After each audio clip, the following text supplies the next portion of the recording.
Hi, I'm Aman. I'm David. I'm Aaron. And welcome to the Intelli Gents podcast.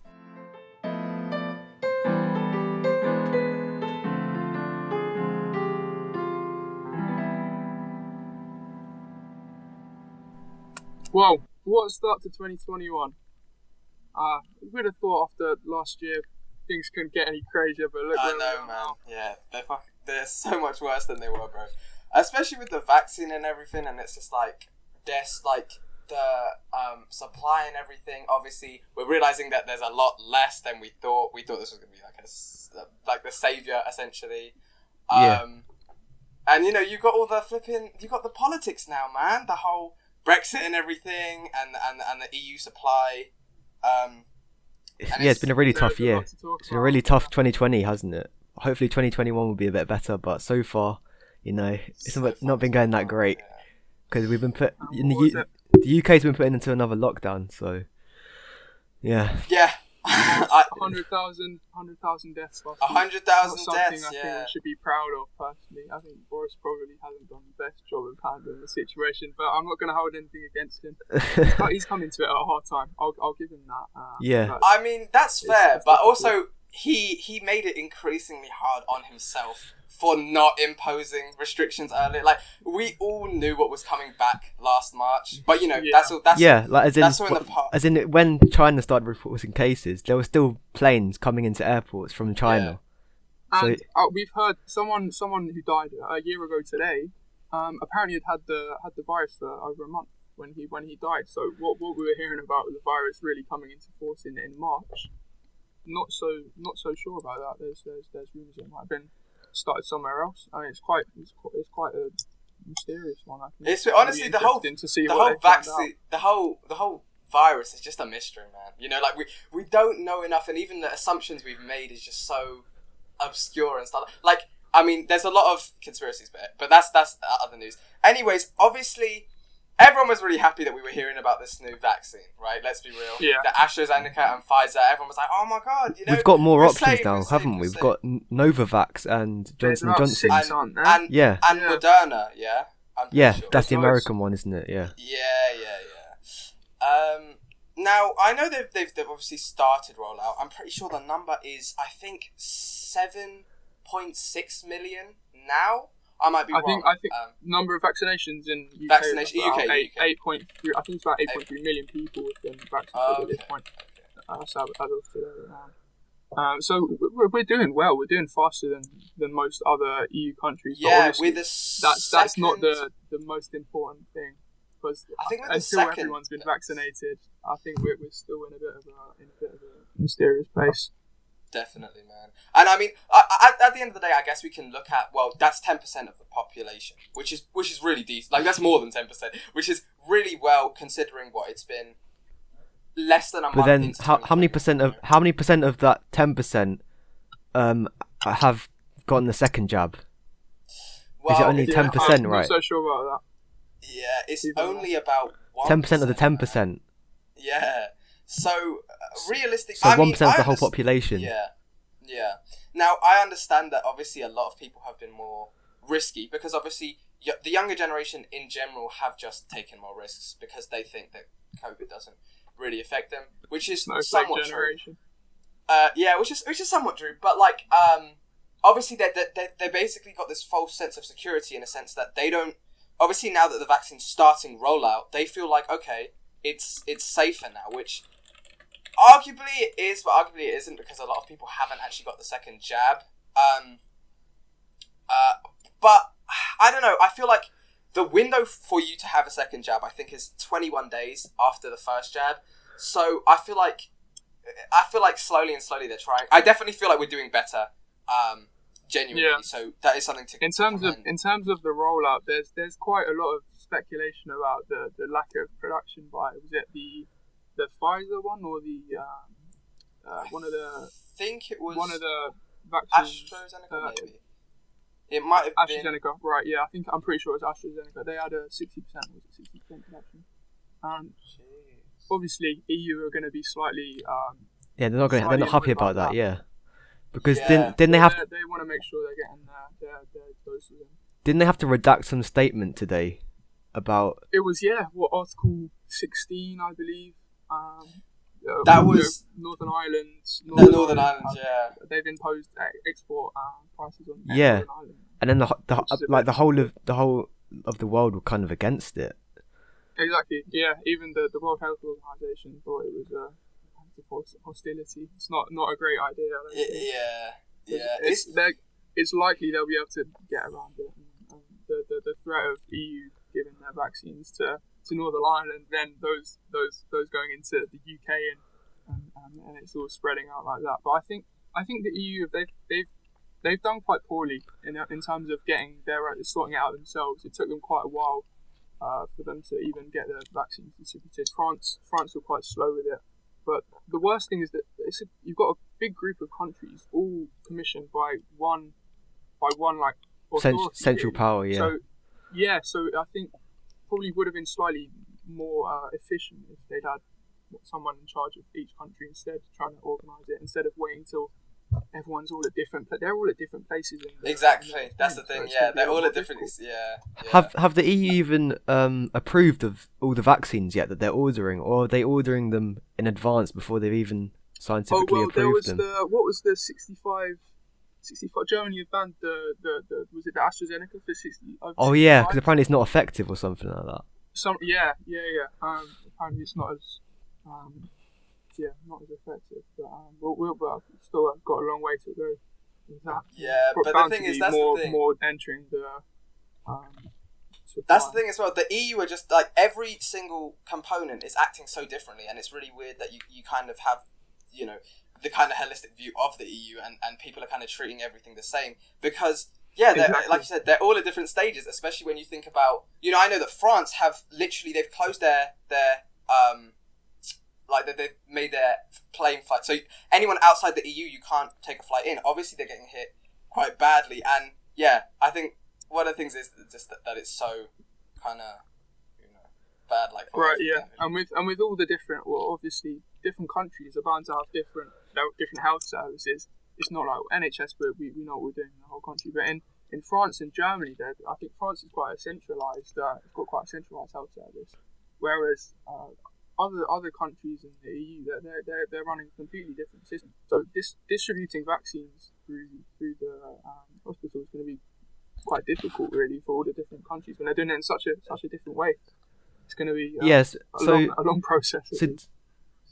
So do you think that the countries with more cases should get more vaccines? It's a rough question. To an extent, it's an odd one because so obviously one of the arguments, because we have had a lot of vaccines, and that's mainly because of Oxford and AstraZeneca. Obviously, is made, but to an extent, it's like, essentially, effectively, you're rewarding those countries for doing badly. We've rewarded the UK for getting more and more and more cases. Do you know what I mean? We're accrediting our vaccine distribution and how fast we're doing it. When we're the country that's we've got the worst rate of infections. I'm sure we probably still have the worst. It was much higher recently. Dropped down from 70,000 to 29, 30,000. I think. We're getting 1,700 deaths a day. Yeah, it's last week. Ridiculous. So yeah, I think that the main reason we're getting praised for this fast vaccine is because we really are in quite a bad position. Because we need it, man. Yeah, we need it, man.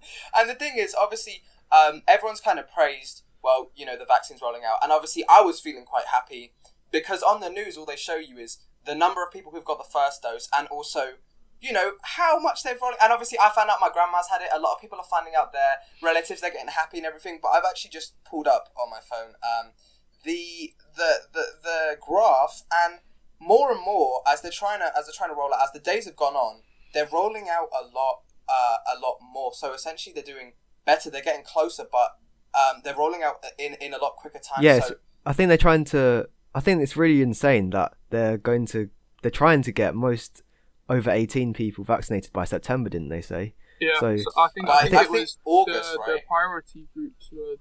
Was it done by end of March? Maybe it was the end of June. I think the main priority would be end of June. So all your over 45s, I'm pretty sure, is going to be going to be done by around June. If we go at the current rate, which is meant to be around 2 million per week, I think 2 million people per week. But Yeah, then to be honest, I think the NHS Go on, sorry. the NHS and all the universities doing all this research have been doing a really good job.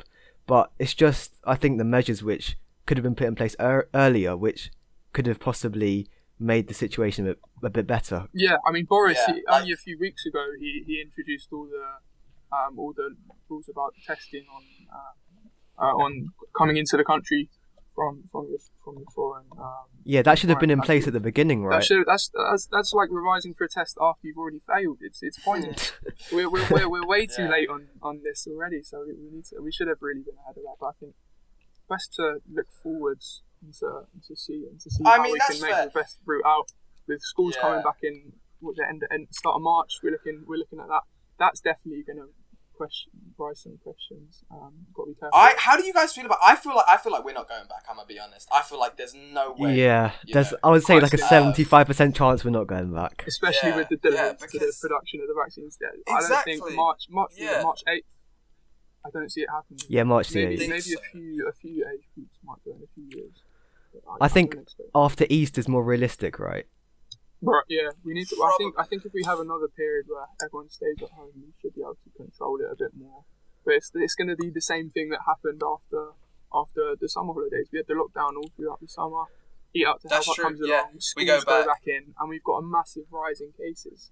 It's probably just going to happen again if we don't tighten up the rules a little bit. But I guess now we have the vaccine. There's more of a leniency. Do you know what I mean? Right, Like yeah. Back then, there was no vaccine. There was nothing.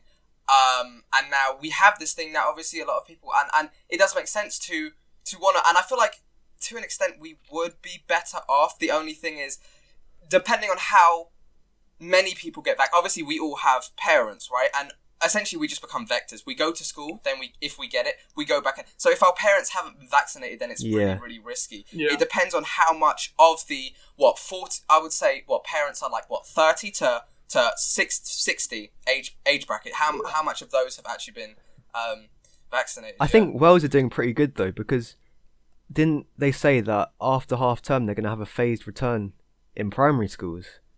They also mentioned all the testing, the mass testing at schools as well, which I'm not entirely sure how that would work, but I'm sure there's some reason behind that. That would probably be useful if you get testing is probably one of the key things that's going to stop infections at school at least. Yeah. Because we don't want to be going into school there without anyone knowing whether they've got it or not. It's a bit of a cloudy situation. I feel like here's the thing. It's like honestly, I can say I was against homeschool, right? But not for what it was, because obviously it was helping, but obviously it's harder. Everyone can say it's so much harder to focus when you're at home. You know, you have your phone next to you, and you're wearing your pajamas half the time. Let's be honest, right?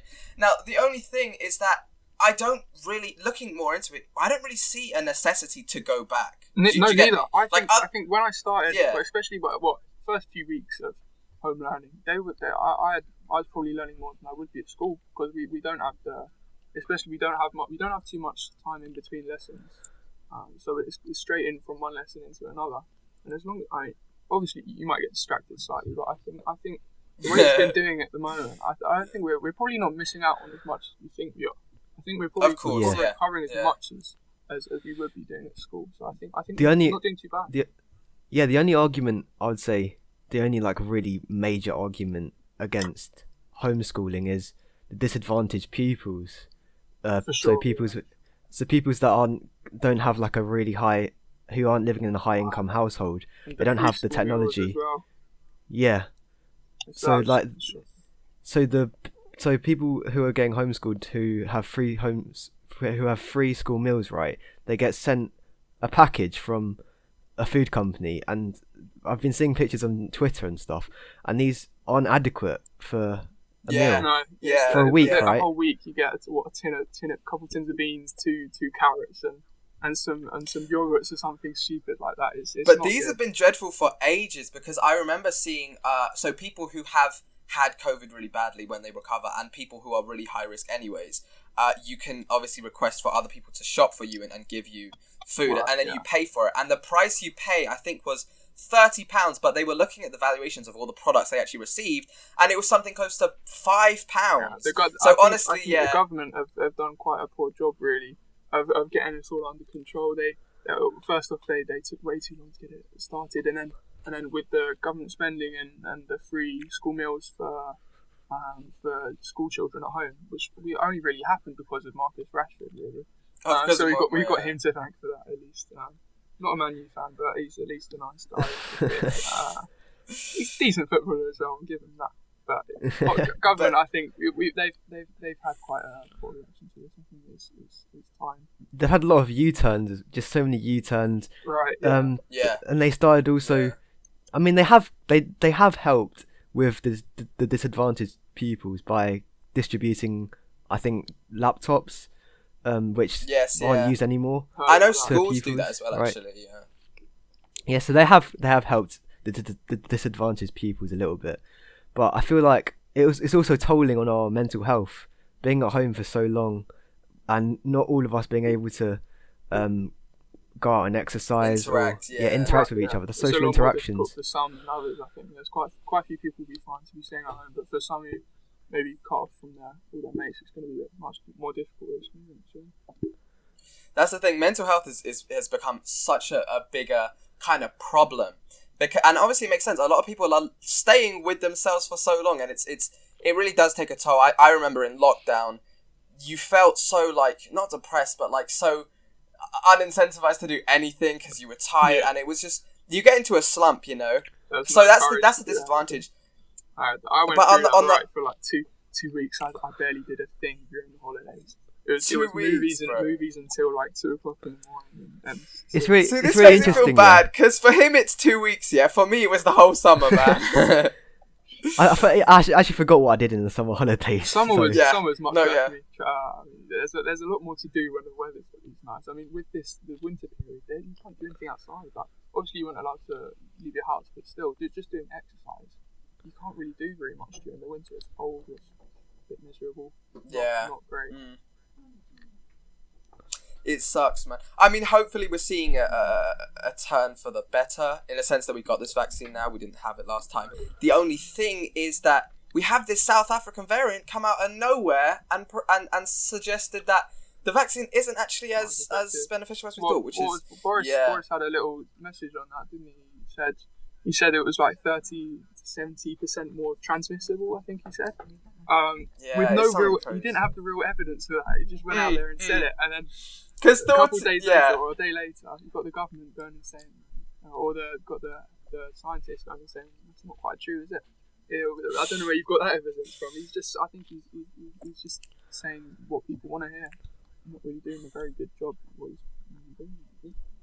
I think that's the thing. There definitely needs to be more coordination. The more you have of the government looking weak, the less confidence we have in our own government. You know what I mean? And that's amplified by the amount of turns we've had by the government during the whole pandemic, Right. So, we had back in September. To what extent do you think that the government is scaremongering or overreacting, or do you think they have overreacted in any way? Well, I don't necessarily think it's scaremongering. I think they just do really weird things and then they flip straight after. For example, I remember they planned to cancel they planned to make a new job scheme. I can't remember what it's called, back in late September, October. Then they changed it, and you have the school meals thing. They said, look, we're not giving any school meals, and then they changed it. They changed a lot of things, and it doesn't really help the kind of image of the government, really. They're kind of being exposed. Yeah, they're not being exposed they're not showing their authority, because so they say something, and then after, I don't know, a few days after social media kind of gets angry over what they've decided to do, they suddenly change their mind. Well, at least we're not in America, though. We could be in a much worse situation, especially having to go through the whole period of Trump being president and managing the country. Oh my god, crazy. Yeah.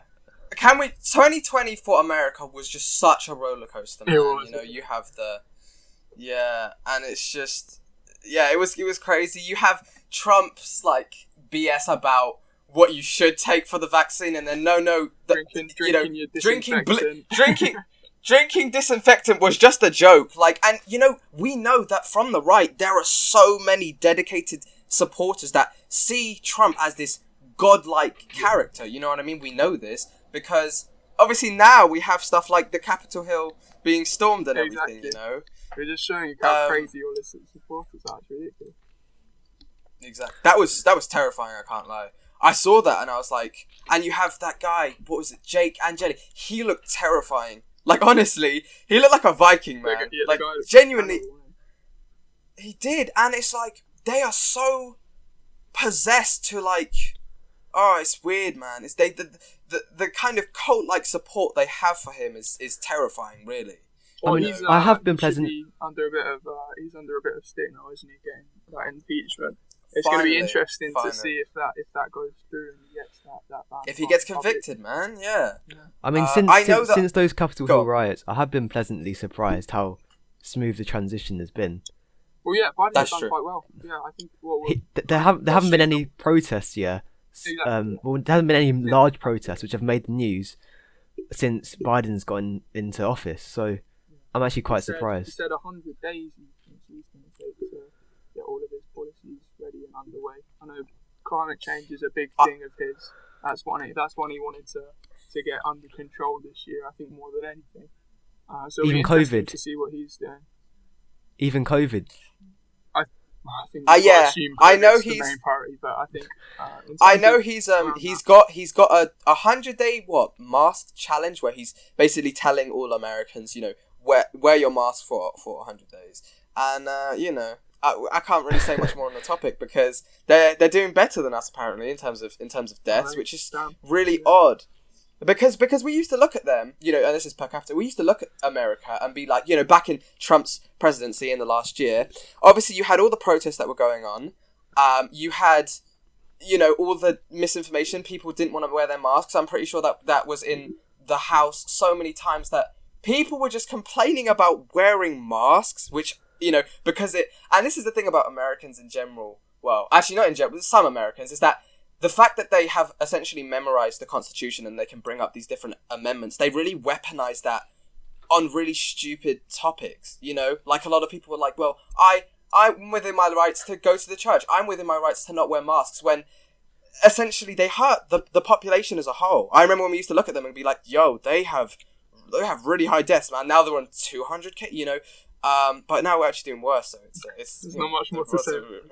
I wonder what do you think contributed to us doing worse overall? Do you think we did something too late, or have the US just been enforcing their policies better than us? Well, I this is a bit of a bold statement, but I don't think it really was Americans doing anything differently, because obviously the only change has of Biden taking presidency, all of the stuff he's only enacted has only been recently. I don't think it would have made.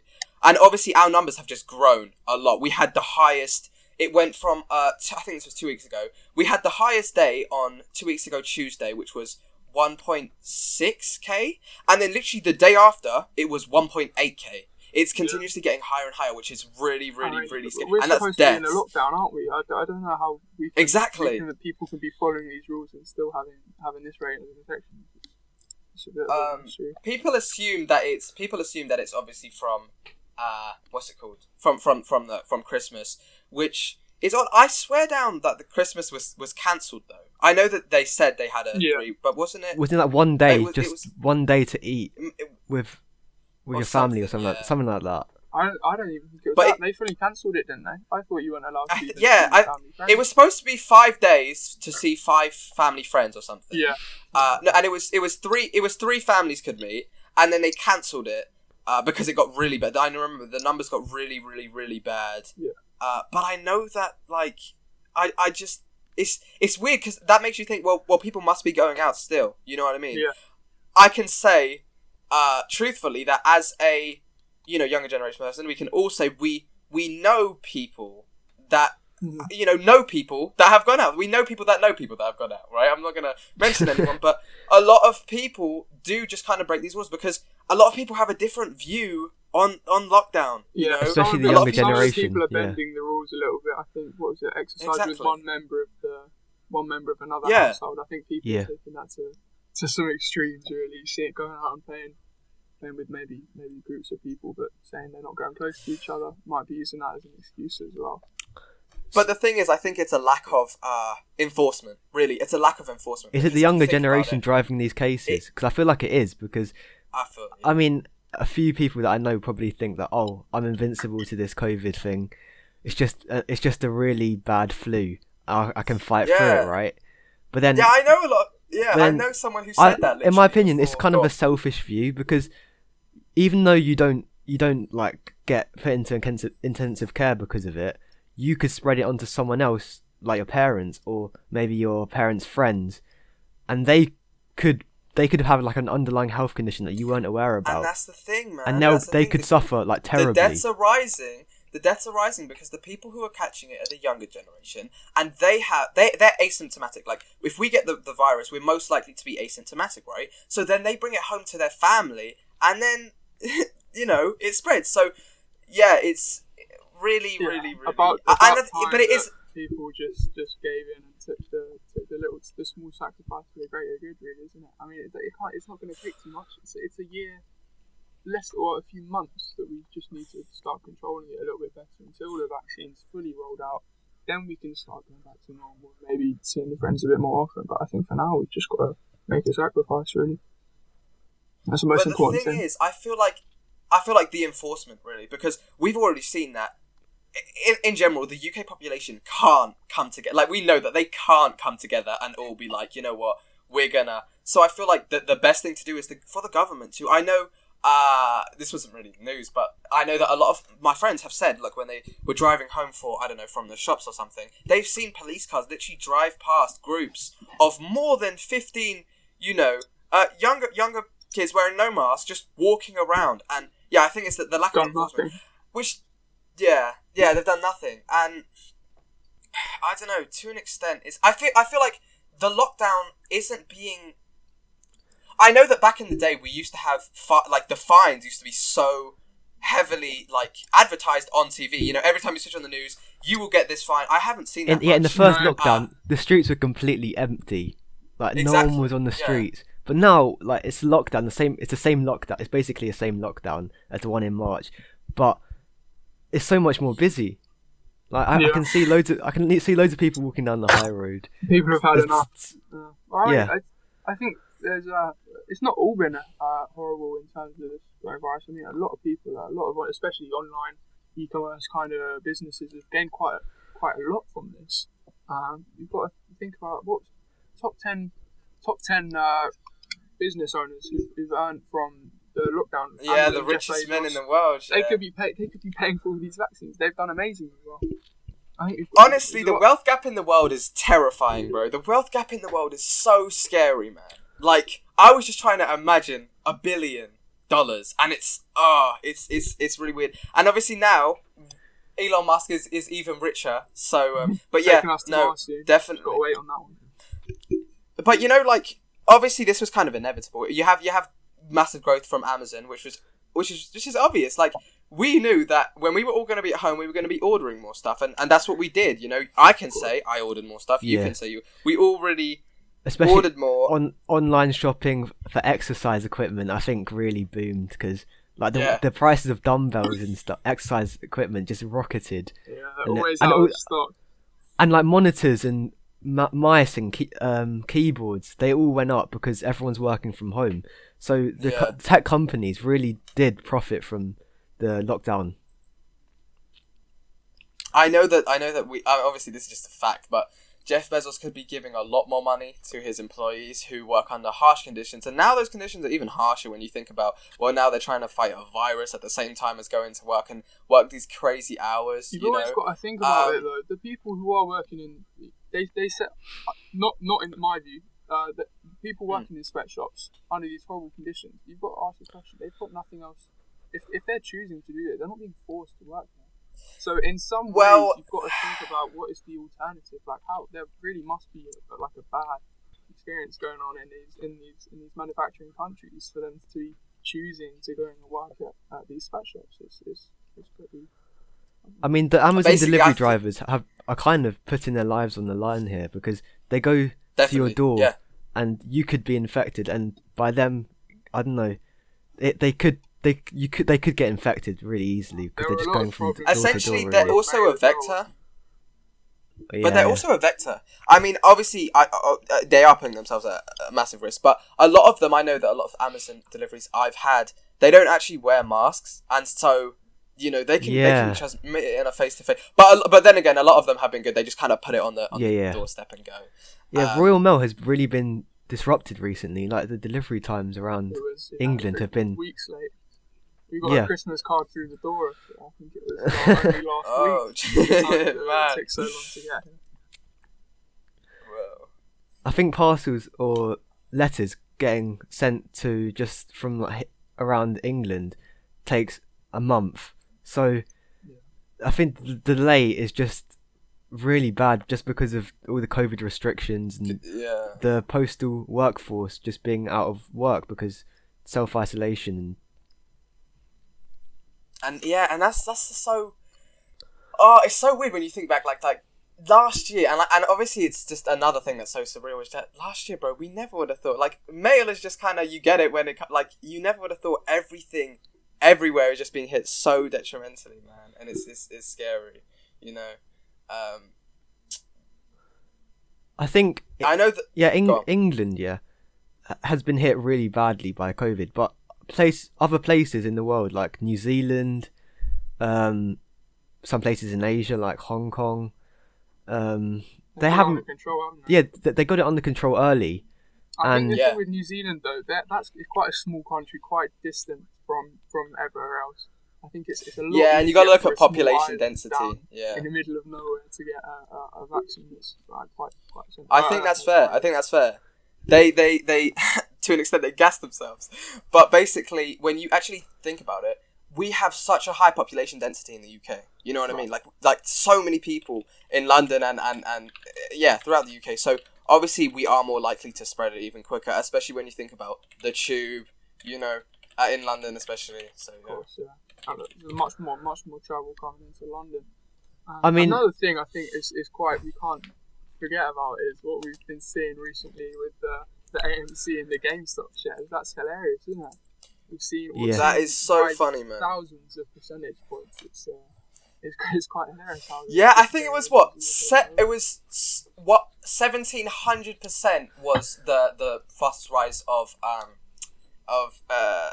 GameStop. But that's crazy.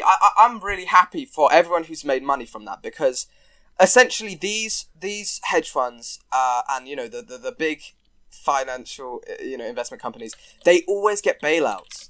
And a lot of the independent people, so just your average people who invest, they don't get any money, they don't get any compensation. I know that happened in the global financial crisis. They definitely got a huge bailout there. They even got a bailout in the start of the COVID-19. So I like that kind of, there's been a community that's kind of banded together and they're taking over. Kind of, man, kind of just really stuck it to even the US are trying to put laws in place to prevent this from happening. Yes, there's no problem. They're trading as they're allowed to be.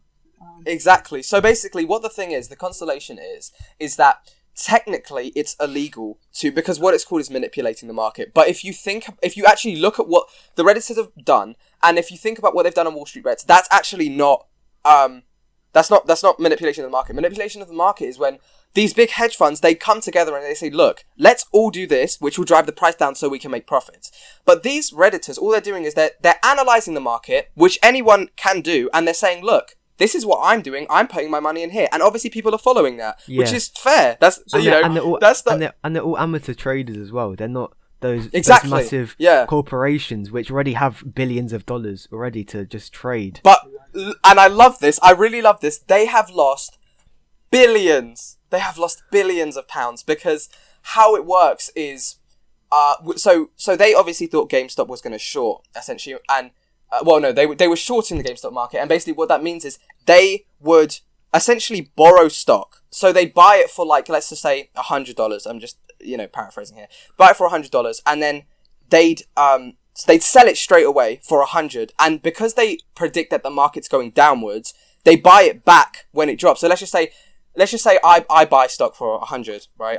Buy a stock share for 100, and then I sell it to you, and then you've obviously got it for 100 right now. Yep. But then the value goes down, and now it's 50. Well, I can buy it back, right? And I've made $50 or for £50, whatever we're talking, right? So that's what they did a lot. And now, if you think about it, what's happened is they've sold, and then they've bought, and then they've sold their stock, and now their stock has gone all the way up, and they can't afford to buy it anymore. So I think that's hilarious. They've made a massive loss. They've just made massive losses. Yeah. I know that a lot of them have actually had to. I think one of them was almost going to go. I can't remember what the hedge fund was called, but it almost got bankrupt, and another one had to literally bail it out. But yeah, it's insane, man. And I know that a lot of a lot of investment websites and companies like Trading 212 and TD Ameritrade. TD have all basically put caps on. So I don't think you can buy any GameStop stock anymore, right? Because there's two sides to that. How do you guys feel that they've kind of capped that off? I don't think it's fair. I don't think it's fair because if the corporations can do something, why can't amateur traders just do the same thing? Because they're basically doing what. Yeah, it's not fair. It's not a fair market, then, is it? Because. Yeah, that's fair. I think to an extent, and obviously I was 100% on that case. Is that you never, when you go on Trading 212 or you never go on there and you're like, listen, you're going to be my financial advisor. That's not how it works.